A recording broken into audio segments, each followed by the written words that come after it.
So if I had to sum up the new Carnage series in just one comic panel, it'd be in issue 6. I'm a cop, Cletus. You are in hell, John Shade. Driven by a symbiote running through your veins while the voice of a serial killer talks to you in your head. I think we left cops and robbers behind quite some time ago, don't you?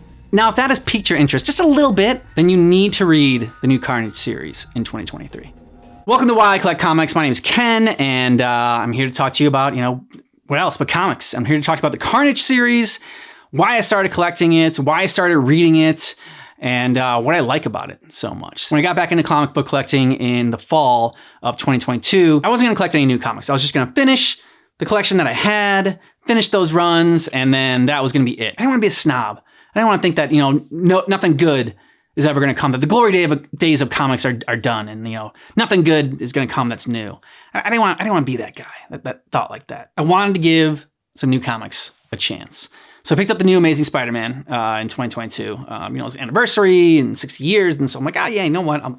I'm in on that. And then I saw Carnage. And there were a couple of issues that, the artwork is what drew me into it. I saw some covers for this, and it just sucked me in. The covers were so horrifying, the ones that I saw, and dark and gritty, and this sort of noir detective aspect to it that follows through the comic book itself. And it uses a lot of the same colors throughout the issues. Carnage, they keep sort of changing Carnage into different forms as well. The creativity in these issues and in these covers, with all still making it very in sync for each issue, and really feeling cohesive, I guess is the better word for it. That is what really impressed me about this. What I was worried about is that they were gonna make Carnage an anti-hero.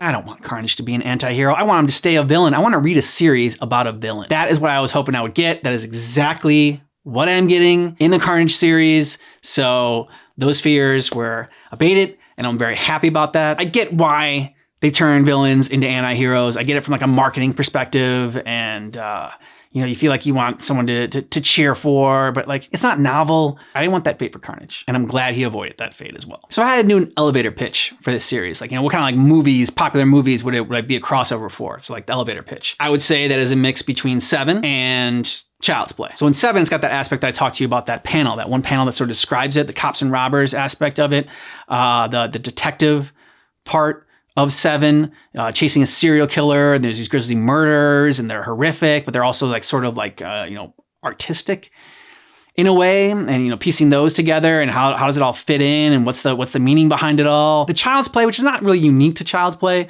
but the possession of it. But instead of possessing a serial killer possessing a doll, it's a serial killer possessing a cop. Which I think is pretty cool. And also, it's got some good humor in it. I mean, not too much, not pushed humor or anything like that, but some good, I like some sprinkle of humor in that one. But it's also not afraid to go into the horror aspect of it all.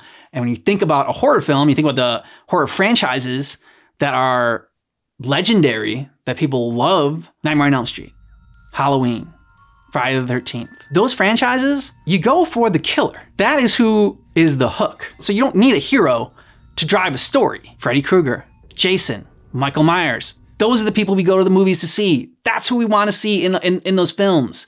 Yes, we want to see some cool deaths as well, and some creative deaths as well. But we ultimately also want to get that happy ending as well.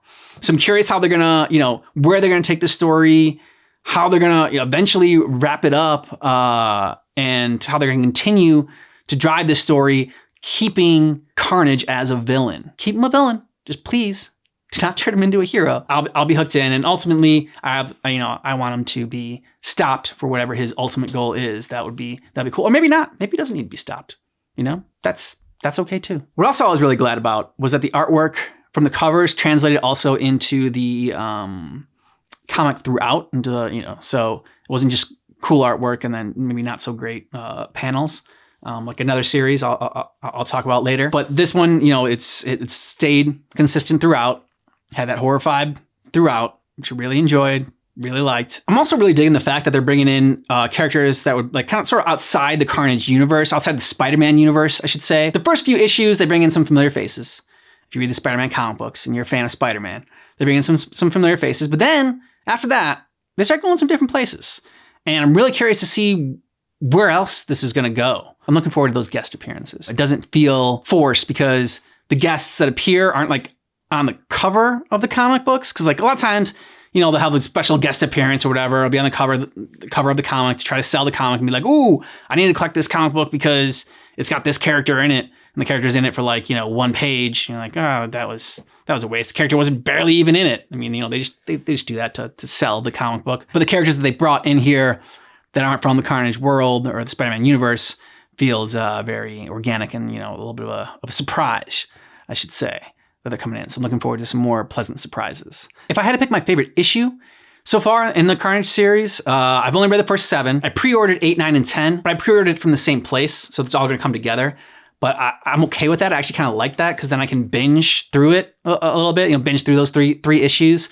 We're in a binge society now, all right? We got to binge through all episodes of everything and, you know, not wait and, you know, get impatient. That's just it's just how we are right now. One of the reasons I almost didn't want to collect comics, like new comics, is because I feel like they skimp on the writing. I feel like they skimp on the dialogue and there's just not as many words in there as in older comics. I feel like it takes me half the time to read a new comic as it would a comic like, you know, maybe 2005 and before or something like that. So that's maybe one of the reasons I like binging through maybe newer issues of comics, because it just doesn't feel as satisfying reading just one. It feels like, that was it? It's over so quickly? I want to get to the next one. If I had to say my favorite issue so far in the first 7 Carnage comics, I would say it's probably the one I read from, that had the panel there, number 6. 3 and 4, though, the covers for those were what first drew me in to the Carnage series. I can't remember which one it was first, if it was 3 or 4, but I think I saw them back to back. And seeing both of those was just great. Like the one with Carnage, and he's got the guy's head and everything. There's another one with Carnage, like his chest is coming out. It's very cool. Although 6 has a good artwork too. 6 is actually my avatar right now. Or my profile pick for the channel. Pretty much all the covers for Carnage so far have been great. There's not one that I'm like, yeah, it's okay. You know, all of them have been really solid. So great job with that so far. And I keep it's one of those things where I'm looking forward to what sort of creative things they're going to come up with next for the covers. You know, how are they going to depict Carnage coming up? So if you're a fan of Carnage and if you're a fan of horror, then I think you definitely should be reading the Carnage comics. The new series that's continuing right now. It came out in 2022. It's coming out, continuing in 2023.